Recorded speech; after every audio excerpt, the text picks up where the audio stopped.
Assalamualaikum warahmatullahi wabarakatuh. Izin perkenalkan diri, saya Muhammad Alexander, NPM 202102103001, Prodi Hukum Tata Negara kelas D, ingin mempresentasikan tentang pendekatan filsafat hukum Islam, ilmu hukum dan ilmu sosial. Ilmu hukum, beberapa pendapat mengatakan bahwa karena filsafat hukum merupakan bagian khusus dari filsafat pada umumnya, maka berdiri berarti filsafat hukum hanya mempelajari hukum secara khusus, sehingga hal-hal non-hukum menjadi tidak relevan dalam pengkajian filsafat hukum. Sebagai filsafat hukum tunduk pada sifat-sifat, cara-cara dan tujuan-tujuan dari filsafat pada umumnya. Di samping itu, hukum sebagai objek dari filsafat hukum akan mempengaruhi filsafat hukum. Dengan demikian, secara timbal balik antara filsafat hukum dan filsafat saling berhubungan. Secara sederhana, dapat dikatakan bahwa filsafat hukum adalah cabang filsafat, yaitu filsafat tingkah laku atau etika yang mempelajari hakikat hukum. Dengan perkataan lain, filsafat hukum adalah ilmu yang mempelajari hukum secara filosofis. Jadi, objek filsafat hukum adalah hukum dan objek tersebut dikaji secara mendalam sampai kepada inti atau dasarnya, yaitu disebut hakikat. Menurut Purnadip Purbacaraka dan Sorjono Soekarto, hukum dapat diartikan sebagai ilmu pengetahuan, yaitu pengetahuan yang tersusun secara sistematis atas dasar kekuatan pemikiran. Disiplin, yaitu suatu sistem ajaran tentang kenyataan atau gejala-gejala yang dihadapi. 3 norma, yaitu pedoman atau patokan sikap tindak perilaku yang pantas atau diharapkan. 4 tata hukum, yakni struktur atau proses perangkat norma-norma hukum yang berlaku pada suatu waktu dan tempat tertentu serta berbentuk tertulis. 5 petugas, yakni pribadi-pribadi yang merupakan kalangan yang berhubungan erat dengan penegakan hukum. Keputusan penguasa, yakni hasil proses diskresi. Proses pemerintahan, yaitu proses hubungan timbal balik antara unsur-unsur pokok.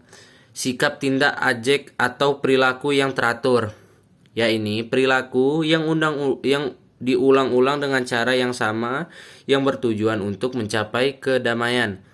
Jalinan nilai-nilai, yaitu jalinan dari konsepsi-konsepsi abstrak tentang apa yang dianggap baik dan buruk.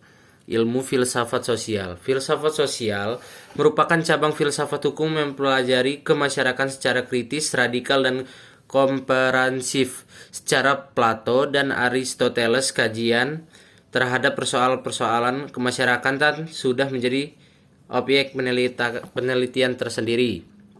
Menurut Plato dan Aristoteles, susunan masyarakat mencerminkan susunan kosmos yang abadi. Manusia berkewajiban untuk menyesuaikan diri dengan susunan itu dan mentaati demi keselamatannya. Kalau tidak, ia akan menghancurkan dirinya.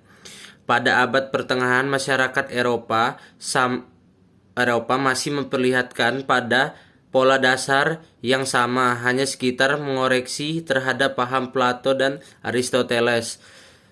Paham ketika otonomi kosmos dengan paham heteronominya, yaitu kepercayaan bahwa kosmos tidak berdiri sendiri, tetapi bergantung pada kemahakuasaan Allah. Keterlibatan kosmos adalah suatu keterlibatan yang telah diciptakan.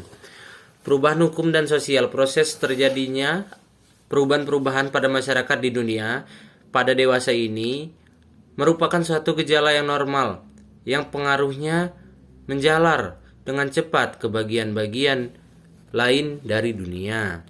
Antara lain, berkat adanya komunikasi modern dengan taraf teknologi yang berkembang dengan pesatnya, penemuan-penemuan baru di bidang teknologi, terjadi suatu revolusi, modernisasi pendidikan dan lain-lain kejadian yang di suatu tempat dengan cepat dan dapat diketahui oleh masyarakat-masyarakat lain yang bertempat tinggal jauh dari pusat terjadinya peristiwa tersebut di atas.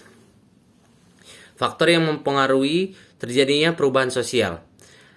Pada umumnya dapat dikatakan bahwa sebab-sebab terjadinya perubahan-perubahan sosial dapat bersumber pada masyarakat itu sendiri dan ada yang letaknya di luar masyarakat tersebut, yaitu yang datangnya sebagai pengaruh dari masyarakat lain atau dari alam sekelilingnya. Sebab-sebab bersumber dari masyarakat itu sendiri adalah antara lain bertambah atau berkurangnya penduduk, penemuan-penemuan baru, pertantangan, dan terjadi revolusi. Suatu perubahan sosial dapat bersumber pada sebab-sebab yang berasal dari luar masyarakat tersebut, misalnya sebab-sebab yang berasal dari lingkungan alam, peperangan, pengaruh kebudayaan masyarakat lain, dan sebagainya. Sekian dari saya. Wabillahi taufik wal hidayah. Wassalamualaikum warahmatullahi wabarakatuh.